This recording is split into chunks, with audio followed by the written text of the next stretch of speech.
Hoje nós vamos fazer o estudo de Apocalipse capítulo 10. Nós vimos que no final do capítulo 8, ele fala de 3 ais. E esses ais são sofrimento que vai ser derramado sobre homens, sobre pessoas. Isso através dos anjos caídos, de inimigos, que têm a capacidade de convencimento, de persuadir mentes. E vimos no capítulo 9 que tem demônios que vão atormentar pessoas, mas na quinta trombeta e na sexta eles têm o poder de destruir pessoas, de matar pessoas. Mas agora, antes que a sétima trombeta seja tocada, e a sétima trombeta é a volta de Jesus, há um interlúdio, há agora um intervalo. E nesse intervalo é que Jesus pede que a palavra de Deus seja intensificada, pregada, para que muitos venham ouvir a mensagem salvífica de Jesus. Porque nós vamos ver que antes da segunda vinda de Jesus, haverá a vinda do anticristo. Ele aparecerá como o homem da iniquidade, ou seja, haverá uma grande tribulação antes da segunda vinda de Jesus, que é a sétima trombeta. Então, aqui o capítulo 10 e o capítulo 11, nós vamos ver que nesse interlúdio é a mensagem salvífica de Jesus sendo pregada pela igreja com muita intensidade. Para quê? Para que muitos venham a crer e tenham salvação. E o inimigo, esses anjos caídos, não tem o poder de fazer com que a igreja cumpra a sua missão, que é levar a mensagem salvífica para que muitos sejam salvos. Então, esse capítulo 10 começa dizendo: vi outro anjo forte, descendo do céu, envolto em nuvem, com arco-íris por cima da sua cabeça, o rosto como era o sol, as pernas como coluna de fogo. Isso aqui que ele está descrevendo desse anjo, nós vimos em Apocalipse, capítulo 1, versículos 7 e 14, Apocalipse 4, capítulo 3, quando ele descreve como era Jesus, como era a aparência de Jesus, como era que João vê Jesus. Então nós vamos entender que esse anjo que João está vendo, esse anjo forte, é o próprio Jesus. Pelas descrições que nós vimos no capítulo 1 e no capítulo 4. Ele diz agora: e tinha na mão um livrinho aberto, pôs o pé direito sobre o mar e o esquerdo sobre a terra. Esse livrinho aqui não é aquele livro que Jesus pega da mão de Deus no altar e começa a abrir. Esse livro era selado com 7 selos. E nós vimos que cada selo, os 4 primeiros selos eram os cavaleiros do Apocalipse. E nós vimos cada selo que Deus ia abrindo, que era, o primeiro selo era o evangelho, o segundo selo era a guerra, o terceiro era a fome, o quarto era a morte, o quinto era martírio, o sexto era terror, e o sétimo selo era o início das trombetas sendo tocadas. Esse livrinho não é nada disso, porque ele já está aberto, ele não está selado. Esse livrinho é o evangelho que tem que ser pregado antes que a sétima trombeta seja tocada. Ou seja, Jesus dando chance para que todos venham conhecer a mensagem salvífica dele, para que muitos não venham a perecer no lago de fogo, que é a segunda morte.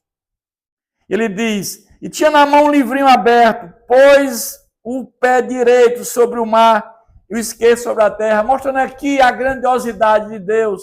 Ele pode estar ao mesmo tempo em todos os lugares, mostrando a sua onipresença. Ele é onipotente, ele é onisciente, mostrando o poder do nosso Deus. E bradou em grande voz, como ruge um leão. E quando bradou, desferiram 7 trovões e suas próprias vozes. Então, esses trovões tinha vozes. João está vendo tudo isso. Logo que falaram os 7 trovões, eu ia escrever, mas ouvi uma voz do céu dizendo: guarda em segredo as coisas que os 7 trovões falaram, e não as escrevas. É interessante que Apocalipse, no capítulo 1, versículo 11, ele diz assim: o que vês escreve em livro, e manda às 7 igrejas de Éfeso, Esmina, Pérgamo, Tiatira, Sardes, Filadélfia e Laodiceia. O anjo pede que João escreva a essas igrejas. Agora é o contrário. Ele está dizendo que não escreva. Os trovões estão falando, né?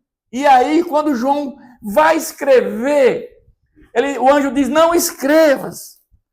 Então, tem coisas na palavra de Deus, como está em Deuteronômio 29, tem coisas que estão encobertas que só o autor sabe.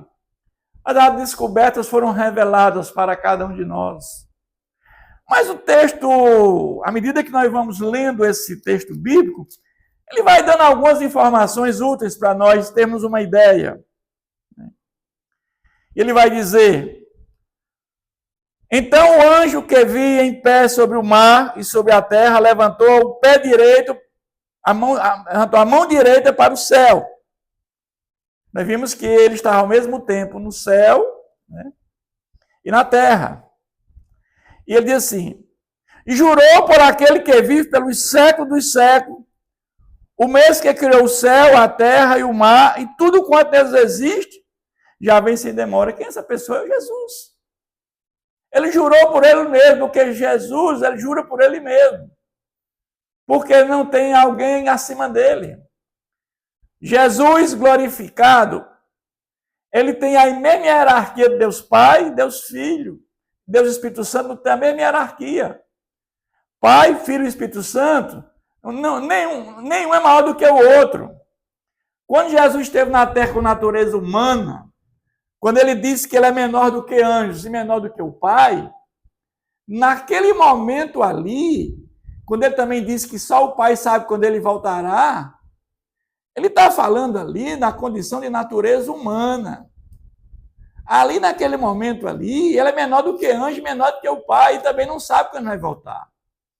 Mas quando ele ressuscita num corpo glorificado, está governando no reino celestial, lá no céu, claro que ele sabe tudo. Ele é maior do que anjo, maior do que anjos. Ele sabe o dia que vai voltar. Ele sabe tudo. Porque agora ele é Deus glorificado.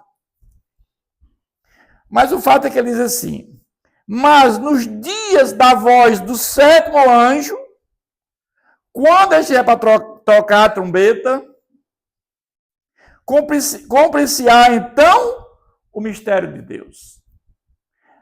E aqui nós vamos entender, dá para a gente entender que esse mistério é quando Jesus voltar pela segunda vez, quando a 7ª trombeta tocar, o anjo tocar, Jesus voltando. E aí nós vamos ver que a igreja subirá, né? Jesus desce nas nuvens, né? Todo mundo vindo, audível, visível, não há nada secreto. 2 eventos acontecendo naquele momento: ressurreição de todos os mortos e o arrebatamento da igreja na segunda vinda de Jesus. E todos vendo aqueles que não aceitaram, ficando para receber a ira de Deus sobre eles. E a igreja subindo nos ares, juntamente com os corpos, aqueles corpos glorificados, com as almas dos que voltaram com Jesus, que estão no altar de Deus. Esse é um momento grandioso para a humanidade. É um momento de alegria para muitos e tristeza para outros. Eu creio que esse é o grande mistério de Deus. Por isso que ele pede: não escreva, porque é o maior evento da história da humanidade. Vai acontecer Jesus voltando pela segunda vez. segundo ele anunciou aos seus servos e aos profetas, aquilo que foi anunciado, que ele voltaria uma segunda vez. É este momento que vai acontecer. Ele diz, fui, pois, ao anjo dizendo-lhe que me desse o livrinho. Então, João pega esse livro, né, ao anjo. E ele então me falou, toma-o e devora, certamente ele será amargo no teu estômago, mas na tua boca doce como mel. Por que o anjo fala isso? Porque ele é doce para aquele que aceita o evangelho, para aquele que aceita o evangelho da salvação. Ou seja, mas ele é amargo para aquele que rejeita, porque aquele que aceita vai ter vida eterna. E aquele que rejeita o evangelho de Cristo vai ter morte eterna. Tomei o livrinho da mão do anjo e devorei. E a minha boca era doce como mel. E na minha boca era doce como mel. Quando, porém, o comi, o meu estômago ficou amarga. A palavra de Deus, né? Ela é doce para aqueles que aceitam. E amarga para quem não aceita. Porque sabemos que aqueles que rejeitam o evangelho de Jesus Cristo, eles terão um dia um sofrimento eterno. Aqueles que morrem em Cristo já entram em gozo lá no terceiro céu, no paraíso, no altar de Deus. E os que morrem sem Cristo estão hoje no mundo dos mortos, Sheol, já em sofrimento eterno. Por isso que ele fala que esse livrinho é o evangelho de Deus tendo que ser pregado. Jesus está dando aqui a última oportunidade para aqueles que ainda não conhecem a sua palavra, que eles venham a conhecer, porque a seta da trombeta está próxima de ser tocada. E quando tocar, não há mais nenhuma chance de arrependimento. É o juízo final. Hoje nós estamos tendo a sexta trombeta sendo tocada, o juízo parcial de Deus com misericórdia. Deus chamando o homem ao arrependimento ainda. Ele conclui esse capítulo dizendo, então me disseram, é necessário que ainda profetize a respeito de muitos povos, nações, línguas e reis. Ou seja, olha o que é que esse último versículo diz, o versículo 11. Então me disseram, é necessário que ainda profetize, a profecia, a palavra de Deus sendo pregada. Nós sabemos que não tem mais profeta no dia de hoje. Profecia é a palavra de Deus, o dom de profecia é o dom de pregação da palavra de Deus. Mas é para quem? Para muitos povos, nações, línguas e reis. A palavra de Deus tem que chegar a todos. Jesus, ele nos comissionou a fazer o ID, pregar a sua palavra para muitos, para todos. Para que muitos, Jesus tem prazer que todos se salvem e que cheguem ao pleno conhecimento da verdade. É por isso que entre a sexta trombeta e a sétima tem um interlúdio. E esse interlúdio é exatamente, né, para que a palavra seja pregada, para que muitos venham ouvir e não venham dizer, eu não me salvei, eu não tive a oportunidade de ouvir a palavra de Deus. Todos terão a oportunidade de ouvir a palavra de Deus, a mensagem salvífica de Jesus. Mas muitos vão rejeitar.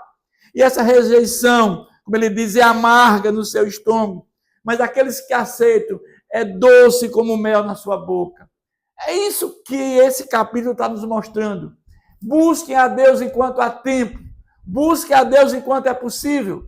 Porque depois disso, nós teremos juízo final. Juízo de Deus sem misericórdia. Que Deus nos abençoando sempre.